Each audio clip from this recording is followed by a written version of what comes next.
Melanie's Grave is about a young autistic woman who's held hostage by an injured armed robber in her own home, and she has to work to turn the tables on him with some unexpected results.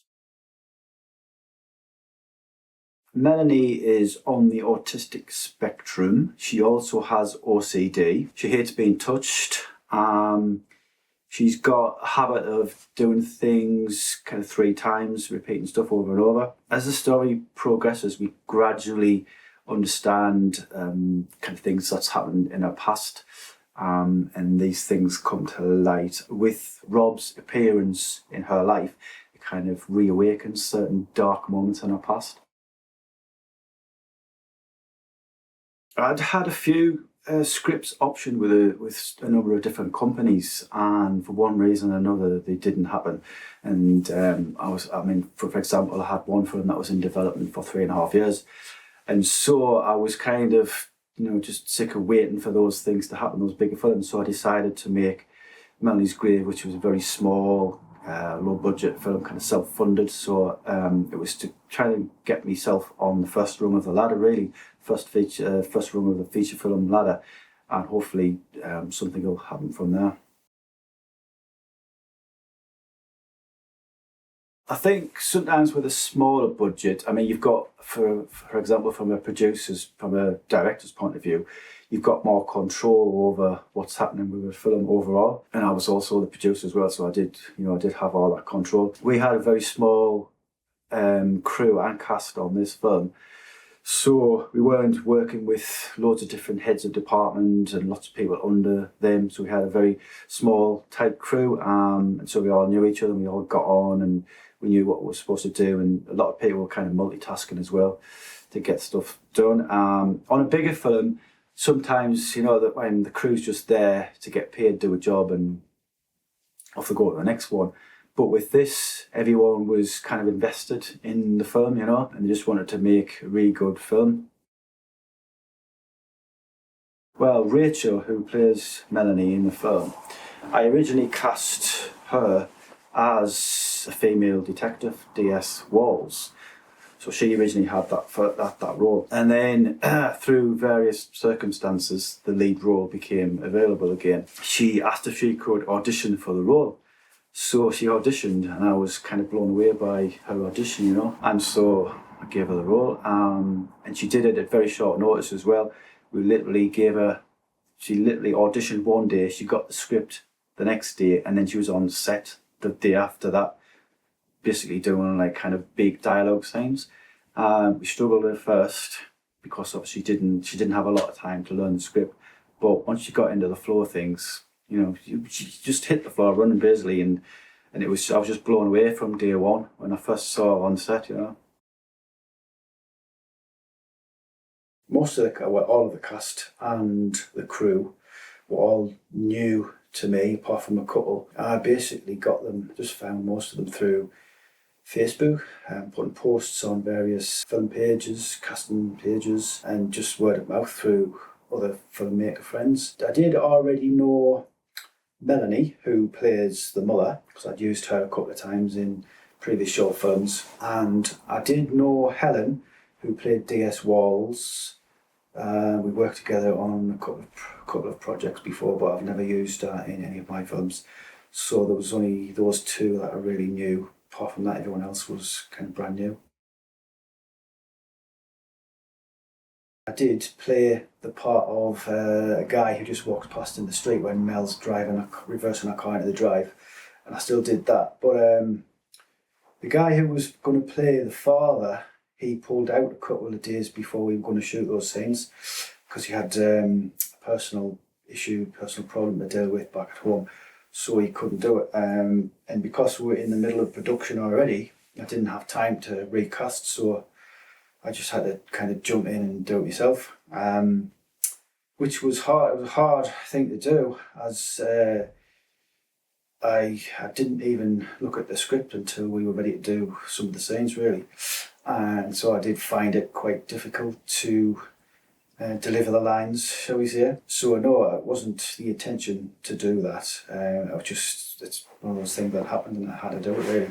So I couldn't find anyone else to do it.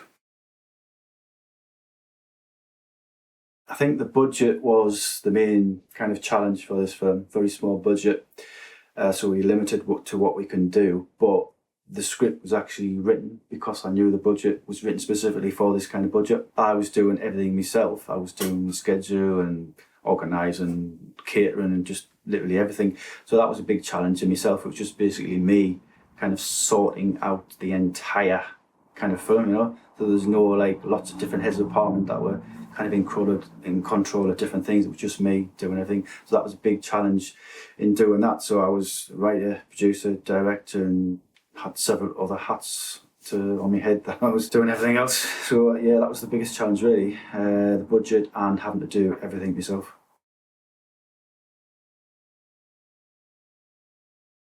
The film's just a small budget independent film, so I'm not expecting massive things with the film. So it's just a case of being able to get the film distributed and out there and people to see that, and hopefully I can kick on from that and make other films. Just by the fact that it's a different length, a lot longer.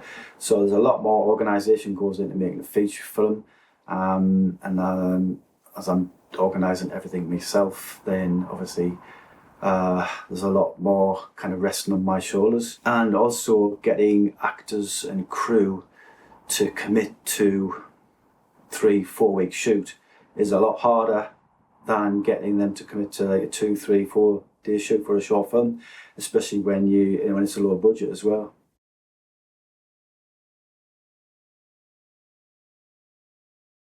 Well, I graduated film school in 2009, and after that I was trying to get a feature film off the ground, whether that was trying to do it myself or trying to do it through another production company with another producer. And I had several option agreements with scripts over the last few years, which never materialised. So I was kind of putting off doing it myself over that period of time because I thought other deals were going to happen. And then they didn't materialise, so I just thought, well, I just need to bite the bullet and kind of do it myself, which is what I've done with Melanie's Grave. Once Upon a Time in America, Sergio Leone film. I'm quite a big fan of kind of epic kind of films and gangster films. There's not really one kind of filmmaker or whatever that I kind of really admire. There's lots of different directors or different kind of films, and I mean I do like all different kinds of genres of films. It's not just one particular genre.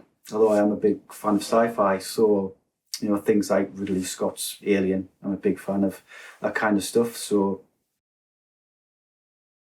as with the past, I still have 2 or 3 deals with other companies going at the moment with scripts. So potentially one of those scripts could come off. But I am looking at potentially doing another film on the scale of Melanie's Grave, maybe next year, 2018. So that might be the next film. I've never really had a career before kind of filmmaking. It was, a lot of the jobs that I've done have kind of been warehousing or driving. I am a trained arborist, which is, a kind of tree surgeon. So I did train to do that, and I quickly found out that I didn't like that job. So, and then I went into film school after that. Since I was 18, which is a lot of years ago, I've always wanted to write, so I kind of started out wanting to be a writer as opposed to a director, and I only kind of discovered directing once I'd kind of gotten into the writing side of things.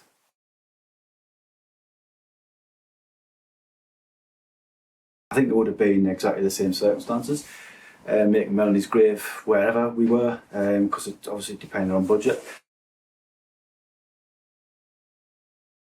Getting work in the northeast is, from a director's point of view, it's harder because there isn't jobs for directors to kind of just walk into. Whereas if you're a camera operator or, I don't know, a runner or production assistant, whatever, there's more job opportunities. Probably not as much within the northeast, but I would say there was more of those kinds of jobs as opposed to a writer or a director or anything like that, you know.